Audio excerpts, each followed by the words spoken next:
I just need a boyfriend for tomorrow. The heavyset housekeeper whispered into the phone through shaking tears, not realizing anyone was near enough to hear. She hung up, spun around, and walked directly into her employer. Neither said a word. The next morning, a line of black luxury sedans pulled up outside the retirement home. Julian Cross stepped out, crossed to Nora, took her hand, and murmured, "Sorry I'm late, love." Nora's heart nearly stopped. For a long moment, Nora Bennett forgot how to form words. Julian's grip stayed around hers, firm and unwavering, while three black cars sat idling behind him. Two men in dark suits waited by the curb, carrying themselves like people who did not usually spend mornings at nursing homes. Nora stared at Julian. "What are you doing here?" Her whisper came out harsher than she meant. Julian barely looked at her. "You said you needed a boyfriend." Her stomach dropped. So he had heard everything. Before she could recover, the front door swung open. Nora. Margaret Bennett stood in the lobby, one hand braced on her walker. Her face lit up the moment she spotted her granddaughter, then her eyes drifted to the tall, sharply dressed man holding Nora's hand. Every sensible thought fled Nora's mind. "Grandma, I can explain." Julian squeezed her fingers once. It wasn't romantic. It wasn't possessive. It felt oddly like reassurance. Then the most feared man Nora had ever worked for smiled warmly at her grandmother. "You must be Margaret." Margaret's eyes went wide. "And you must be the mystery fiancé she's refused to describe." Nora nearly choked. Julian didn't. He stepped forward and extended his hand with the same easy confidence he carried into boardrooms. "Julian Cross." Margaret glanced between them. "Cross." Nora braced herself. "Yes, ma'am." "The man Nora works for." A dangerous pause followed. Nora opened her mouth. Julian spoke first. "That's how we met." "Technically true." Nora shot him a look of pure horror. Margaret, meanwhile, looked thrilled. "Well, don't just stand there like strangers. Come in. I have been waiting months to meet you." "Months." The word cut through Nora with guilt. She had never meant for the lie to last this long. It began after her last relationship fell apart, right around the time Margaret's health started failing and she grew terrified of leaving Nora alone. One small reassurance became another, until somehow a made-up boyfriend had turned into a made-up fiancé. Now her very real boss was walking beside her grandmother as though none of it were absurd. Inside Margaret's room, Nora cornered Julian by the window while her grandmother rifled through an old photo box. "You need to go." "No." Nora blinked. "No. She's happy." "That doesn't make this okay." "Neither does inventing a fiancé." Nora's face burned. I panicked. I noticed. There was no mockery in it. Somehow that made it worse. Across the room, Margaret turned around holding a photograph. Julian stepped back from Nora at once, his expression shifting with such effortless ease that she wondered how many impossible moments he'd talked his way through before. Margaret handed him the photo. It showed Nora at 11, missing a front tooth, wearing a lopsided homemade crown. "Oh no." Nora groaned. Julian studied it with total seriousness. She hasn't changed much. Margaret laughed. Nora stared at him. I had all my teeth back by 12. I meant the crown. That made Margaret laugh harder, and despite every instinct warning her this was a disaster, Nora laughed too. For the next 20 minutes, Julian did something even stranger than pretending convincingly. He listened. When Margaret talked about Nora working 2 jobs after college, he listened. When she described Nora driving 3 hours because Margaret swore a light bulb needed replacing, he listened. When Margaret teased that her granddaughter pretended not to worry about anyone, Julian looked at Nora as if quietly filing it away. No phone. No impatience. No glance at his watch. The man who could silence a room simply by entering it sat beside an elderly woman and asked about her favorite flowers. Nora could not make sense of him. Eventually, a nurse arrived with Margaret's medication, and Nora seized the chance to pull Julian into the hallway. Thank you, she whispered. Really. You saved me. But you have done enough. Julian glanced through the doorway at Margaret, still smiling, then back at Nora. You told your sister you needed a boyfriend for one day. Nora swallowed. Yes. His expression didn't shift. The day isn't over. Before she could argue, Margaret called from inside. Julian, dear, are you staying for lunch? Nora silently pleaded with him to say no. Julian held her gaze for a long second. Then he walked back into the room. I'd love to. Nora stood frozen in the hallway. Apparently Julian Cross hadn't come only to rescue her from one lie. For reasons she couldn't yet understand, he intended to stay. Lunch revealed something Nora had never expected to learn about Julian Cross. The man was a shameless liar. Margaret insisted they eat in the home's small family dining room, where a vase of fake tulips sat between them, and Julian looked absurdly out of place beside a plastic water pitcher. Nora sat across from him, watching disaster approach one question at a time. So, Margaret began brightly, how long have you two been seeing each other? Nora nearly dropped her fork. Julian calmly cut into his chicken. Not long enough. Margaret smiled. That sounds suspiciously romantic. Nora kicked him under the table. His expression didn't budge. Nora likes her privacy. Another kick. I have noticed, Margaret said.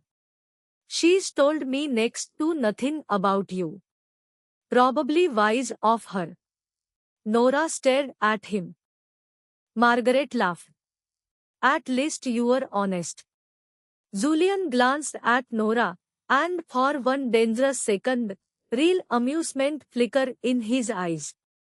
Nora realized, with disbelief, that he was enjoying himself. This was Julian Cross, the man whose arrival could silence 20 employees without a single word, allowing an 80-year-old woman to grill him about romance. Then Margaret asked the question Nora had been dreading. What does my granddaughter love most about you? Julian actually paused. Nora nearly smiled. Got you. He could close billion-dollar deals and terrify men twice his size, but no amount of power could conjure an answer to a relationship that didn't exist. Julian set down his fork. You should ask her. Nora's smile vanished. Margaret turned to her immediately. Well? Nora scrambled for anything believable. He is punctual. Julian raised an eyebrow. Margaret stared. Punctual? He respects schedules. I see. And he is very organized. Nora, Margaret said gently, you are describing a tax accountant. Julian looked down, but Nora caught the faint twitch at the corner of his mouth. You think this is funny? She whispered. A little. It was the first time she would heard him admit to being amused. Strangely, she wanted to hear it again. After lunch, Margaret grew tired, so Nora expected Julian to finally leave. Instead, when Margaret mentioned wanting fresh air, Julian personally wheeled her out into the garden. His security trailed at such a distance that Margaret eventually leaned toward Nora.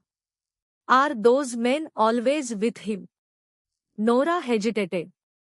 Julian answered without turning around. They worry. Margaret nodded sympathetically. You must be a handful to manage. Nora hid a laugh behind a cough. Julian glanced over his shoulder for what might have been the first time since Nora had known him. He looked outnumbered. Margaret noticed too, and grinned. The afternoon slid into something unexpectedly easy.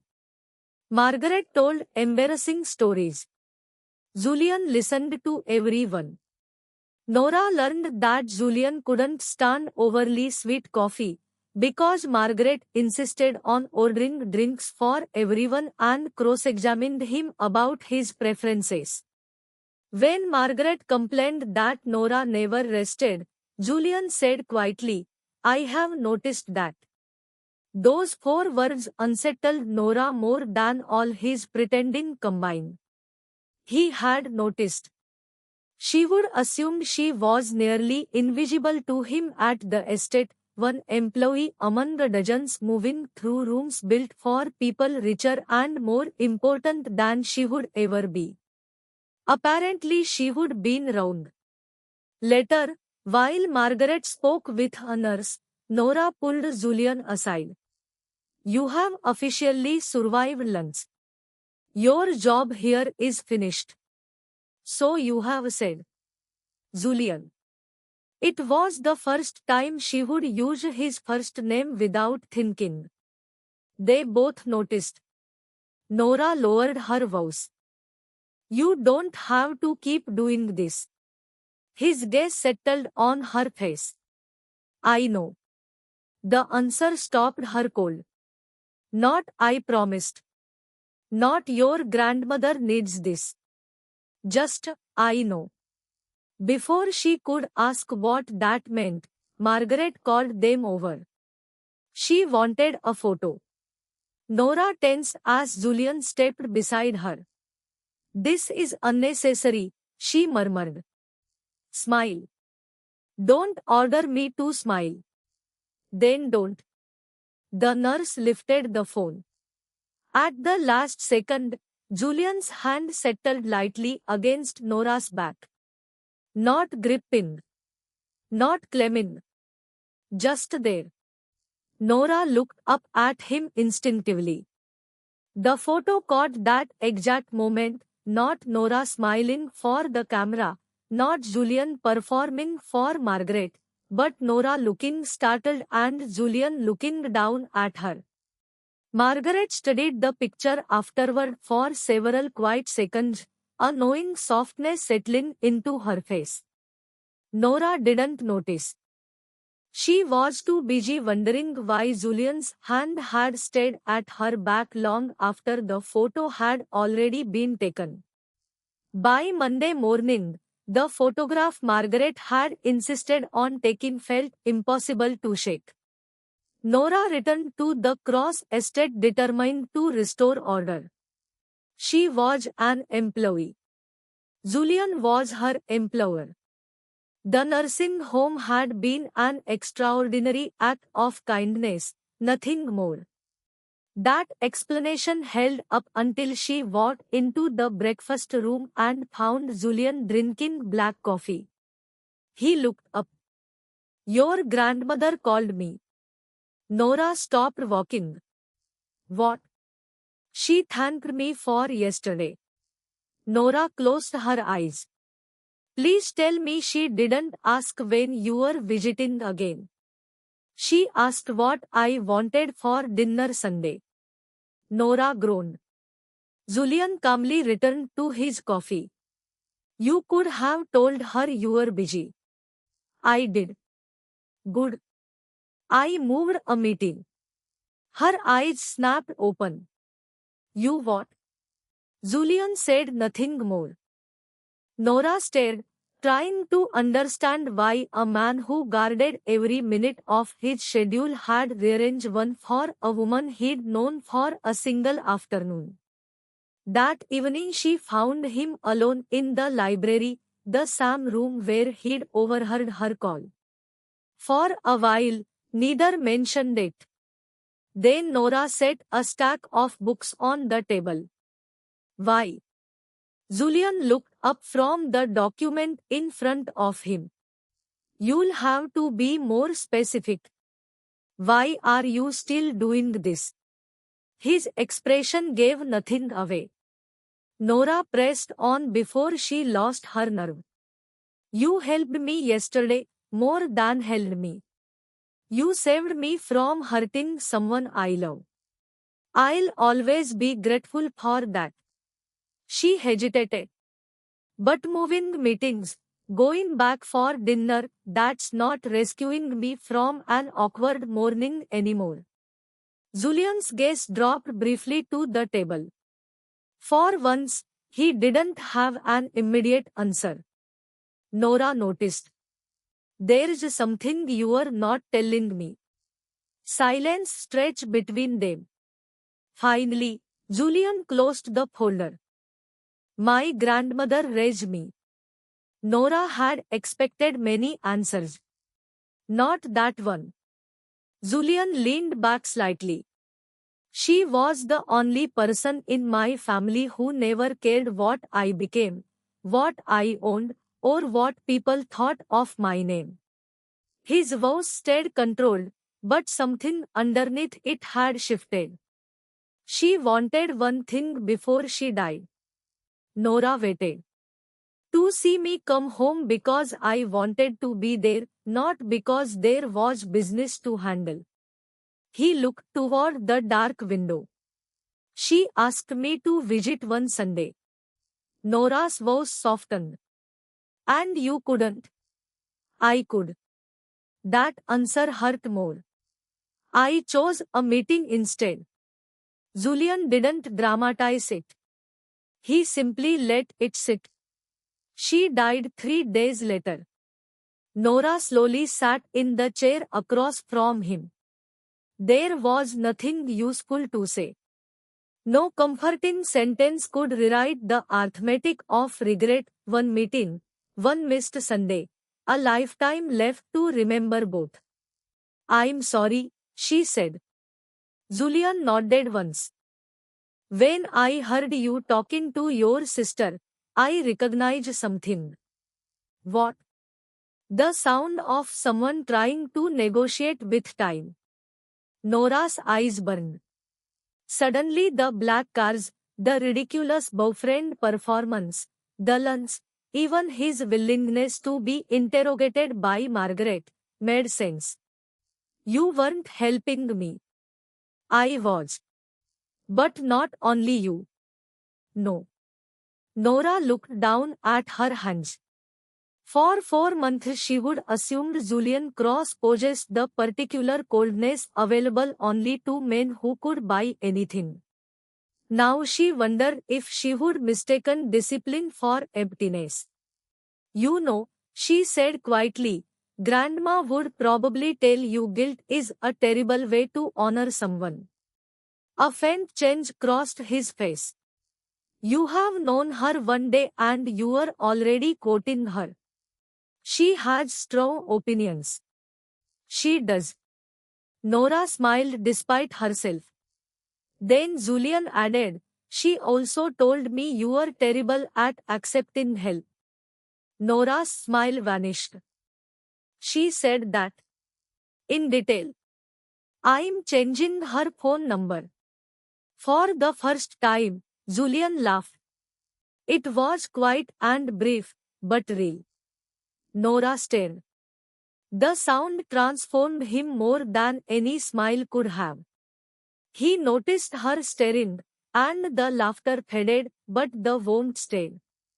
Nora stood to leave, then paused at the door. Julian? He looked up. Go Sunday. His brow furrowed. To Margaret's dinner. Nora explained. Not because you owe your grandmother something. Not because you owe me something. She gave him a small smile. Go because you want to. Then she left him alone in the library. Julian sat motionless for a long time. On his desk sat 3 urgent messages waiting for replies. He ignored all of them. Instead, he opened his calendar. Sunday evening was already empty. By Tuesday afternoon, the story had spread through the Cross estate. Nora didn't know who had started it. She only knew conversations stopped when she walked into rooms. 2 kitchen assistants suddenly became fascinated by a ball of fruit. A footman who usually joked with her wouldn't meet her eyes. Even Diane Reid watched Nora with a new expression, the kind that suggested a boundary had been crossed. Diane found her polishing the dining room silver. Mr. Cross didn't hire you to become entertainment for the household. Nora kept working. I wasn't aware I had. You know exactly what I mean. Nora set another spoon carefully beside the rest. Diane stepped closer. Women like you make one mistake whenever powerful men show them kindness. Nora finally looked up. What mistake is that? They imagine kindness means equality. The insult landed exactly where Diane intended. Nora refused to show it. My work is finished in here. Is there something else you need? Diane's mouth tightened. Before she could answer, heels clicked across the marble floor. Vivienne Blackwood entered. Nora had seen Julian's fiancée only twice before. Vivienne was always immaculate, elegant enough to make expensive rooms look ordinary. Today, though, anger sharpened every graceful feature. Leave us, Vivienne told Diane. Diane obeyed at once. Nora didn't move. Vivienne set her handbag on the table. Julian cancelled a meeting Sunday. Nora's stomach tightened. I don't manage Mr. Cross's calendar. No. Apparently you manage his attention. Nora set down the cloth. Vivienne continued. I followed him. That caught her off guard. I saw the nursing home. I saw him holding your hand. Nora's first instinct wasn't fear for herself. It was Margaret. Whatever Vivienne thought of her, Nora could endure it. What she couldn't endure was Margaret learning the truth from an angry stranger. My grandmother is ill, Nora said. What happened had nothing to do with you. Vivienne laughed once. Nothing to do with me. I'm his fiancée. Nora's face warmed. There's nothing between Julian and me. Using his first name was a mistake. Vivienne caught it instantly. Her eyes hardened. Julian? Nora said nothing. Vivienne stepped closer. 4 months in this house and suddenly the maid needs a wealthy boyfriend. That's not what happened. Then explain it. Nora couldn't, not without exposing Margaret's illness, the lie, and Julian's private kindness. Vivienne mistook her silence for guilt. You lied about having a fiancé, and when Julian overheard you, you saw your opening. Nora's fingers curled around the polishing cloth. You can insult me if that makes you feel better, but leave my grandmother out of this. Vivienne smiled coldly. So the lie is real. Nora's silence answered enough. I wonder how your grandmother would feel if someone told her. That crossed the line. Nora stood. For the first time, Vivienne had to look directly at the woman she would dismissed as merely a servant. You will not use a sick woman to punish me. Vivienne's smile disappeared. Nora's voice stayed steady. Whatever you think I have done, say it to me. Call me a liar. Remind me I clean this house for a living. But you do not get to frighten my grandmother because you are angry at Julian. The room went silent. Diane had returned to the doorway. Several employees stood behind her. Vivienne noticed the audience. Her humiliation curdled into cruelty. Don't confuse one afternoon of attention with importance, Nora. Men like Julian don't marry women who carry their laundry upstairs. Nora felt the words land. She refused to bend beneath them. No, she said quietly. Women like me just wash the shirts women like you expect to appear clean. Someone near the doorway inhaled sharply. Vivienne's face changed. Nora picked up the silver tray. If you'll excuse me, I have work to do. She walked past Vivienne without lowering her head. Only once she reached the servants' corridor did her hands start trembling. She hated that Vivienne's words had hurt. Worse, she hated that some part of her wondered if they were true. Behind her, Diane's voice cut through the corridor. You'll report to the East Wing tomorrow. No guest areas until I decide otherwise. Nora stopped. It was a punishment, and everyone knew it. Still, she nodded. Understood. Neither woman noticed the man standing at the far end of the corridor.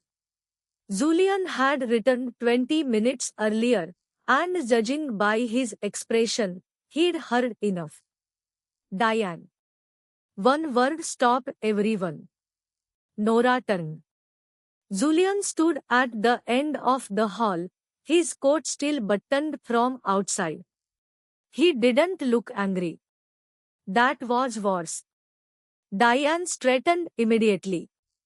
Mr. Cross. Why is Miss Bennet being reassigned? Diane hesitated. There have been concerns about appropriate boundaries among the staff. Whose concerns? Her confidence wavered. Vivienne appeared behind Nora. Mine. Julian's gaze shifted to his fiancée. Vivienne walked toward him as though the matter were already settled. This has gone far enough, Julian. She's lied to everyone, manipulated her way into your personal life, and now the whole household is talking.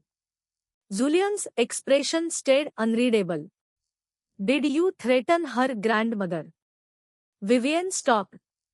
Nora's breath caught. I asked a question. No.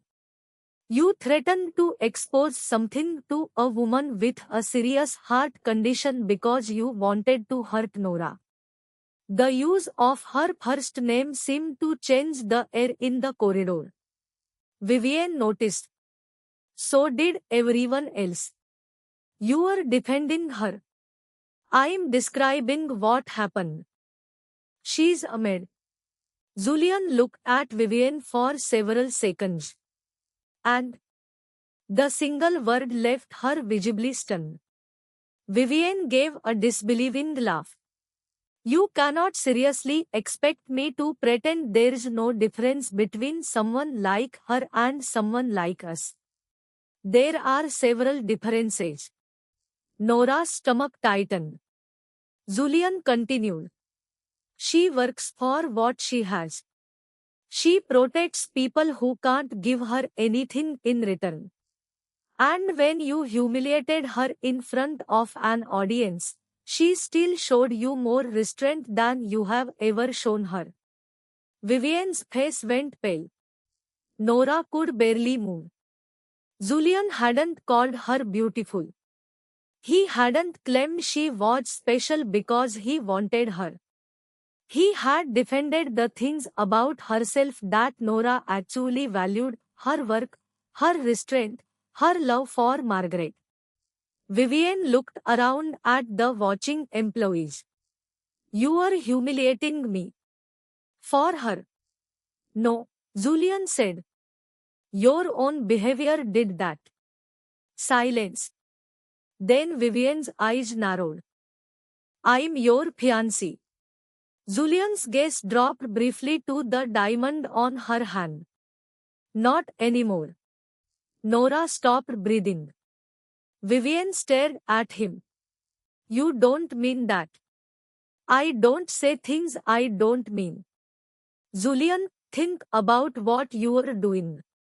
I have. Vivian lowered her voice. You are ending our engagement because of a servant. No. His answer came immediately. I'm ending it because I just watch how you treat someone when you think their position makes them powerless. No one moved. Vivian looked as though he'd struck her, though Julian had never raised his voice or taken a single step toward her. This is insane. Perhaps. You'll regret it. Julian's expression didn't change. I'll take that risk. Vivian pulled the ring from her finger and set it on a nearby table with shaking hands. Then she walked away. Only the sound of her heels remained. Julian didn't watch her leave. Instead, he turned to Diane. Nora felt the entire staff go tense. Miss Bennet will not be reassigned. Diane swallowed. Yes, sir. And no employee in this house will be punished because someone dislikes who they choose to speak to outside of working hours. If you have concerns about her performance, document them. If you have concerns about her social standing, keep them to yourself. Diane's face reddened. Yes, Mr. Cross. Julian looked at the gathered employees. Back to work. The corridor emptied almost instantly. Nora remained. So did Julian. For several seconds, neither spoke. Then Nora found her voice. You didn't have to do that. Yes, I did. You ended an engagement. I ended something that should have ended long before today. Nora searched his face. Because of me. Something shifted in his expression. No. The answer should have relieved her. Instead, it strangely stung.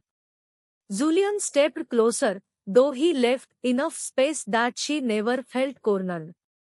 Vivian was wrong before today. Today simply made it impossible for me to keep ignoring it. Nora looked down.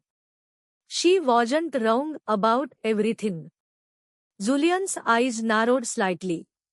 What does that mean? Nora forced herself to say it. She was right that we don't belong in the same world. For the first time, genuine irritation crossed his face. Nora. You are Julian Cross. I clean your house. and the Sam word. The Sam refusal to accept a hierarchy everyone else treated as law. Nora gave a tired smile. You make that sound very simple. No. Other people make it unnecessarily complicated. Her eyes burned unexpectedly. She looked away before he could see. Julian noticed anyway. He didn't touch her. He didn't tell her not to cry. He simply stood beside her until she had control again. Then he picked up the silver tray she would left on the side table. Nora stared. What are you doing? Where does this go? She almost laughed. You cannot carry silver through your own mansion. Why? Because you are terrifying. That seems unrelated. A laugh escaped her before she could stop it. Julian's expression softened. He handed the tray back only when she reached for it. Their fingers touched.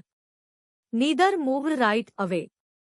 For the first time, Nora understood something that frightened her more than Vivian's insults ever could.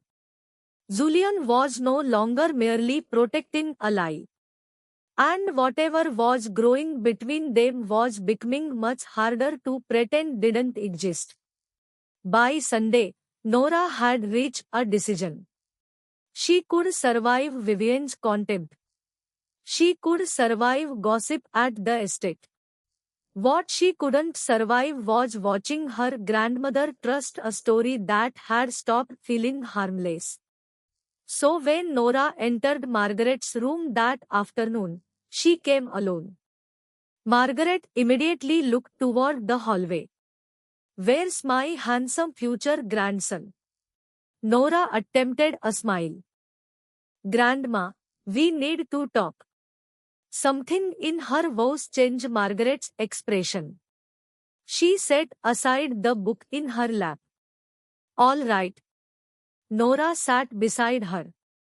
For several seconds, the words wouldn't come. She would imagine this confession dozens of times. In every version, Margaret looked disappointed, hurt, maybe frightened. Nora took her grandmother's hand. Julian isn't my fiancé. Margaret said nothing. Nora pressed forward. There was never an engagement. The man I was seeing months ago left. You were already sick, and you kept worrying I'd end up alone. I told you everything was fine because I thought it would make you feel better. Her throat tightened. Then one lie became another. She looked down. I kept thinking I'd tell you once you were stronger, but there was always another test, another appointment, another reason to wait. Margaret's fingers tightened gently around hers. And Julian. He overheard me talking to my sister. Nora gave a broken little laugh. I said I needed a boyfriend for one day. Understanding softened Margaret's face. The next morning he simply appeared. And called you sweetheart. Nora closed her eyes. Yes. That was rather dramatic. Despite everything, Nora laughed. Then the guilt returned. I'm sorry. I never wanted to make you feel foolish. At that, Margaret frowned. Foolish? For believing me. Margaret stared at her granddaughter. Then, unexpectedly, she smiled. Oh, Nora. I knew from the beginning. Silence. You what? Margaret's smile widened. I may have a bad heart. My eyes work perfectly well. Nora stared at her. You introduced an imaginary fiancé months ago and somehow never produced a photograph, a birthday, a favorite restaurant, or even a convincing story about where you'd met him. Nora's mouth fell open. I thought I was protecting you. You were. Margaret touched her cheek. In your own ridiculous way. Nora laughed through sudden tears. So you knew Julian wasn't my fiancé. The moment I saw him. How? Because that man had no idea what your favorite dessert was. Nora frowned. That's your evidence. And you looked at him like you'd discover a tiger in the lobby. Nora covered her face. Margaret chuckled, then grew gentler. But something else happened. Nora lowered her hands. Margaret watched her carefully. The lie wasn't convincing. She paused. But the way he looked at you. Nora went very still. That part wasn't pretend. Her heart gave an uncomfortable beat. Grandma. I saw the photograph. We were standing beside each other. No. You were looking at him. Nora tried to answer. Margaret continued. And he was looking at you like everyone else in the room had disappeared. Heat rose into Nora's face. You were imagining things. Perhaps. Margaret leaned back against her pillow. But did he end an engagement because someone insulted every maid in the city? Nora stared. How do you know about that? I have a telephone. Who told you? Not important. Nora groaned. Margaret's laughter softened into a cough. Immediately, Nora reached for her water. Margaret drank, waited until her breathing settled, then held Nora's hand again. Listen to me. Nora did. I never needed you to find a man before I died. The words hurt, but Margaret's eyes stayed warm. I needed to know you understood that being loved should never require you to become smaller. Nora swallowed. Margaret smiled. And that includes more than your body, sweetheart. Nora's eyes filled. Your dreams. Your laughter. Your opinions. Your dignity. All of you. A tear slipped down Nora's cheek. Margaret wiped it away. If Julian wants you, make sure he wants the whole woman. Nora managed a shaky smile. And if he doesn't, then he has terrible judgment. Nora laughed, and this time Margaret joined her. A quiet knock came from the open doorway. Both women turned. Julian stood there holding a small bouquet of fresh flowers. Not roses, peonies. Margaret's favorite. Nora remembered mentioning it to him only once. Margaret smiled at him. Come in, Julian. He hesitated. Is everything all right? Nora looked at her grandmother, then at the man who had remembered the flowers. For the first time since this began, there was nothing left to hide behind. She knows, Nora said. Julian went still. Margaret calmly pointed to the empty chair. Yes, I do. Then she smiled. And I think it's time the two of you figure out which parts of this story are actually lies. Margaret gave them exactly 3 minutes before announcing she was tired. Nora knew her grandmother well enough to recognize manipulation when she saw it. Julian apparently did too. Neither argued. They left the room together and walked down the quiet hallway. For once, there was no performance waiting at the end of it. No grandmother to convince. No lie to protect. No reason for Julian to reach for Nora's hand. That absence felt strangely louder than everything that had come before.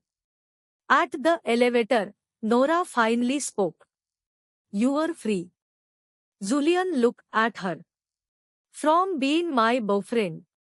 I wasn't aware I was being held hostage. She laughed despite herself. You know what I mean. Yes. The elevator arrived. Neither of them stepped in. Nora looked down the empty hallway. Grandma knows. Vivian knows. Half your staff probably knows. So we don't have to pretend anymore. I know. There it was again, the same answer he'd given her before. Only now Nora understood how much could hide inside two words. She looked at him. Then why are you still here? Julian went very still. When he answered, his voice was quieter. The first morning, I came because of your grandmother. Nora waited. I heard your voice break in the library. You were terrified of hurting someone you loved, and I knew exactly what that felt like, realizing time might run out before you fixed something. Nora remembered his own grandmother. That was why I went to the nursing home. And after that, Julian paused. After that became less simple. Nora's heartbeat changed. He stepped closer, but not close enough to trap her against the wall. I started noticing when you laughed before you tried to hide it. I noticed you apologize to furniture when you bump into it. Nora blinked. I do not. You apologized to a table on Thursday. It was an expensive table. The smallest smile touched his mouth, then disappeared. I noticed you protect people even when protecting them costs you something. His voice softened. And somewhere along the way, I stopped going back to that nursing home out of regret. Nora could barely breathe normally. Why did you keep going? Because you were there. Silence filled the hallway. Nora wanted the answer. She was also afraid of it. You ended your engagement. Not for you. I know. But you made it impossible for me to ignore what that relationship had become. Julian glanced toward Margaret's door. And you made several other things impossible to ignore. Nora folded her arms, partly because she needed something to hold on to. This doesn't make sense. Probably not. You are my employer. Yes. You live in a world where people arrive with security convoys. Yes. I arrived here on a bus. I know. Nora frowned. You know. I have seen you at the gate. Of course he had noticed that too. She shook her head. This is exactly what I mean. Your life and mine aren't just different. They are ridiculous together. Julian considered that, then said, I'm not asking you to enter my world. Nora looked up. I'm asking whether I can spend time in yours. That silenced her. No promise of jewelry. No offer to rescue her from work. No suggestion that loving him meant becoming someone else. Just a question. Nora felt something inside her loosen. And what happens to my job? If this goes anywhere, we'll handle it properly. You will never have to wonder whether saying no to me threatens your livelihood. The answer mattered, perhaps more than anything romantic he could have said. Julian took a careful breath. I don't want another borrowed day, Nora. Her eyes burned. What do you want? To start again. He extended his hand, not commanding, offering. Julian cross. Nora stared at his hand before slowly placing hers in it. Nora Bennett. His fingers closed gently around hers. Would you have coffee with me? She raised an eyebrow. Is this how ruthless businessmen ask women on dates? Apparently. And if I say no? I ask once and accept the answer.